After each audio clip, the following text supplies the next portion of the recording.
जी बिलाल, सबसे पहले तो बताएं कि महकमे की कारकर्दगी क्या रही है और क्या कर रहा है ये महकमा। बहुत शुक्रिया। देखें जी, FBR के बाद सबसे बड़ा टैक्स कलेक्शन का इदारा जो है वो पंजाब में पंजाब रेवेन्यू अथॉरिटी है, और इन्होंने गुज़श्ता जो माली साल है उसमें तकरीबन 239 अरब रुपए की टैक्स कलेक्शन की है। लेकिन इसके बावजूद जो टैक्स के फ्लॉज हैं वो बहुत ज़्यादा हैं, और जो ऑडिट रिपोर्ट है उसमें इस चीज़ का इंकशाफ हुआ है कि जो पंजाब रेवेन्यू अथॉरिटी ने टैक्स कलेक्ट करने थे उसमें तकरीबन जो असेसमेंट की गई थी टैक्स कलेक्शन की कि जो ये जगह हैं, जो ये बिल्डिंग्स हैं, जो मुख्तलिफ सर्विसेज प्रोवाइड करने वाले इदारे हैं, उनसे टैक्स वसूल किया जाएगा, तो उनसे 14 अरब रुपए से कम के जो टैक्स कलेक्शन है वो की गई है, और इदारे को 14 अरब रुपए का नुकसान पहुँचाया गया है। जब भी कोई ऑफिसर किसी जगह पर जाके टैक्स कलेक्शन करते हैं, ऑडिट करते हैं, तो वो इस चीज़ को इंश्योर करते हैं कि वहाँ पर जो टैक्स असेस किया गया था या उस बिल्डिंग पे, उस डिपार्टमेंट पे जो सर्विसेज प्रोवाइड करने वाला जो इदारा है, क्या उस पे जो टैक्स लगाया गया था वो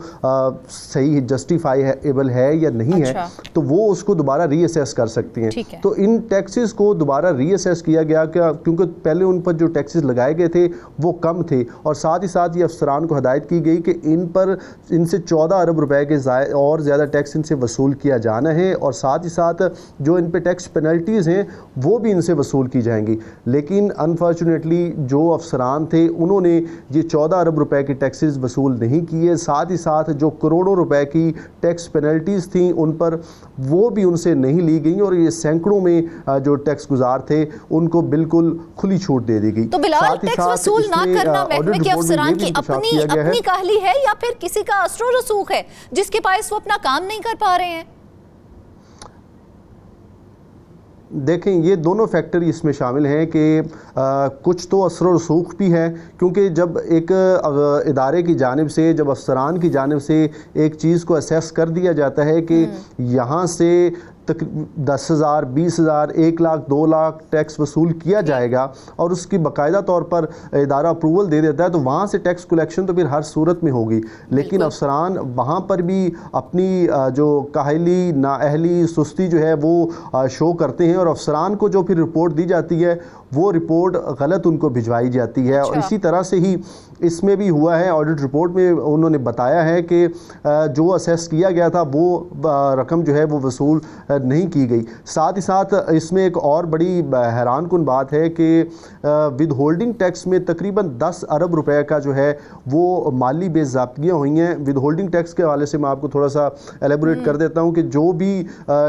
आप किसी होटल्स में जाते हैं, रेस्टोरेंट में जाते हैं, जब आप कोई चीज़ खाते हैं तो वहाँ पर भी 16% GST आप उनको पे करके आते हैं, और उसमें वो जो इदारे बिल्कुल, और जब वो इदारे आपसे 16% GST डिडक्ट कर लेते हैं, उन इदारों की जिम्मेदारी होती है कि वो टैक्स जो है वो पंजाब रेवेन्यू अथॉरिटी को दिया जाएगा, और साल के बाद वो टैक्स उनको विदहोल्ड हो जाएगा। लेकिन 10 अरब रुपए का टैक्सेस आवाम से वसूल किए गए, और वो टैक्सेस होटल्स मालकान ने, वो मुख्तलिफ इदारे जो 16% GST वसूल करते हैं शहरियों से, उन्होंने वो अपने पास रखे। वो टैक्सेस जो हैं वो पंजाब रेवेन्यू अथॉरिटी को नहीं दिए गए। किस तरह से ये टैक्स जो है वो छुपा लिया जाता है, जबकि सैलरी आए उस पे टैक्स हम लोग कटवाते हैं, हम किसी होटल में जाएं वहां टैक्स कटवाते हैं, हम ग्रोसरी करने जाएं वहां पर टैक्स हम कटवाते हैं, हम तो टैक्स दे रहे हैं, फिर टैक्स कहां पे किस तरह से छुपाया जाता है, और क्या उसकी तरीकाकार होता है कि वो अपना टैक्स जो है मुकम्मल गवर्नमेंट तक नहीं जाता? देखें,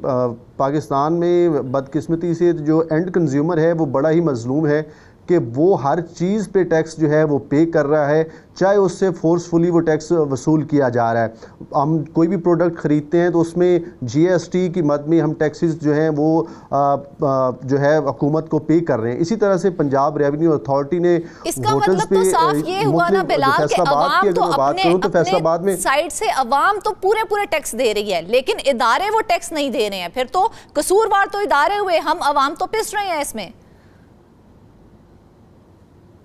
बिल्कुल इसी तरह से है। और ये जो टैक्स है 16%, ये इसकी जब डिडक्शन हो जाती है तो इस चीज़ को इंश्योर करना इदारे की ज़िम्मेदारी है। वहाँ पर जो अफसरान हैं, जो फील्ड ऑफिसर हैं, उनकी ज़िम्मेदारी है कि वो इस चीज़ को जाके इंश्योर करें कि जो टैक्स जो डिडक्ट किया गया है, लोगों से वसूल किया गया है, आया वो हमारे अकाउंट में भी ट्रांसफ़र हुआ है या नहीं हुआ। और ये कोई इतनी बड़ी रॉकेट साइंस नहीं है, क्योंकि पंजाब रेवेन्यू अथॉरिटी के पास मुख्तलिफ सॉफ्टवेयर हैं जिनसे इस बात को वो इंश्योर करते हैं कि जो मिसाल के तौर पे आपने किसी होटल से जाकर खाना खाया तो वहाँ पर पंजाब रेवेन्यू अथॉरिटी का एक सिस्टम इंस्टॉल है। इससे पहले वहाँ पर एक रेस्टोरेंट इनवाइस मैनेजमेंट सिस्टम जो था वो इंस्टॉल था, फिर उसको अपडेट कर दिया गया और इस सिस्टम के थ्रू जितनी इनवाइसेस जो हैं वो वहाँ पर कटेंगी, वो उनके पास उसका रिकॉर्ड जो है वो पंजाब रेवेन्यू अथॉरिटी के पास जाएगा। लेकिन इसमें भी अफसरान की इंतहाई नाअहली है कि वहाँ पर टैक्स डिडक्शन होने के बाद 10 अरब रुपए का टैक्स जो है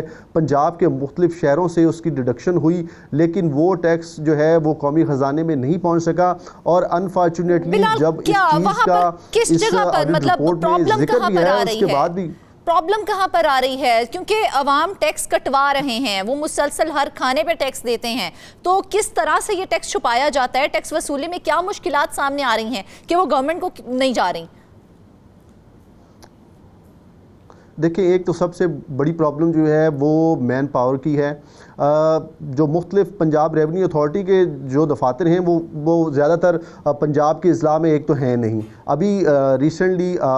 CM पंजाब ने पंजाब के मुख्तलिफ 12 जो अजला हैं वहाँ पर पंजाब रेवेन्यू अथॉरिटी के दफातर जो हैं वो ओपन करने के हवाले से उन्होंने हदायत जो है वो जारी की है। जहाँ तक आपका ये सवाल है कि कहाँ पर ये प्रॉब्लम्स आ रही हैं, तो ये भी प्रॉब्लम्स अफसरान की ही तरफ से हैं, क्योंकि फील्ड फॉर्मेशन ऑफिसर्स ना होने की वजह से, अफसरान का फील्ड में ना जाने की वजह से जो टैक्स कलेक्शन है वो उस तरह से नहीं हो पा रही है। पंजाब जैसा नया सिस्टम जो है वो भी मुतारिफ करवाया गया टैक्स कलेक्शन के लिए, तो क्या वो सिस्टम इतना फाल नहीं है या इन प्रोसेस नहीं है कि टैक्स जो है वो उसकी खुर्द-बुर्द हो रही है? देखें, वो सिस्टम भी कुछ इस तरह से है कि अगर मैं आपको उसकी मिसाल फैसलाबाद से दूं तो फैसलाबाद में सैकड़ों की तादाद में अच्छे रेस्टोरेंट्स हैं, होटल्स हैं, बेकरीज हैं, लेकिन फैसलाबाद में तकरीबन 60 के करीब मुख्तलिफ जगहों पर ये सिस्टम जो है वो इंस्टॉल किया गया था जहाँ से टैक्स कलेक्शन होती थी। और बाकी जगह आप मुख्तलिफ बेकरीज में चले जाएँ तो वहाँ पर आपको मैनुअल स्लिप जो है वो पकड़ा दी जाती है, और उसमें भी जो आपसे अगर वो GST लेते हैं तो GST वहाँ पर नहीं जाता। और इसकी सबसे बड़ी वजह जो है वो अफसरान का फील्ड में ना जाना है, जबकि जो सीनियर अफसरान हैं, जो मुतलका ऑफिस के कमिश्नर हैं, उनकी जानिब से अफसरान को काफ़ी बार जो है वो कहा गया है कि आप फील्ड में जाएं, जो टैक्स असेस किया गया है उनको जाके बाकायदा तौर पर चेक करें, देखें कहाँ कहाँ पर फ्लॉज हैं ताकि उसको सही किया जा सके। लेकिन अफसरान के ना जाने की वजह से इसी बात से अंदाज़ा लगा लें कि अफसरान नहीं गए तभी तो 10 करोड़ रुपए का विद होल्डिंग टैक्स जो है वो मुख्तलिफ इदारों में मुख्तलिफ इसका मतलब है कि मुलाज़मीन की कमी है, लेकिन क्यों कमी है? उस कमी को क्यों पूरा नहीं किया जा रहा? आया महकमे को फंड्स की कमी है या मशीनरी की कमी है? अगर इन चीज़ों की कमी है तो उसको पूरा क्यों नहीं किया जा रहा? देखिए, महकमे को फ़ंड्स की कमी तो बिल्कुल है, और महकमा चाहता है कि हम टैक्स ज़्यादा से ज़्यादा कलेक्ट करें, लेकिन हमें अपना जो ऑपरेशन है उसको ज़्यादा एक्सपेंड ना करना पड़े। इस तरह से टैक्स कलेक्शन होना तो बिल्कुल इम्पॉसिबल है। डायरेक्ट तो कर लिया जाता है लेकिन वो कौमी ख़जाने में नहीं जा पाता। अगर यही अफसरान अपने इदारे के साथ मुखलिस हों तो बहुत से अधूरे मंसूबे मुकम्मल हो सकते हैं।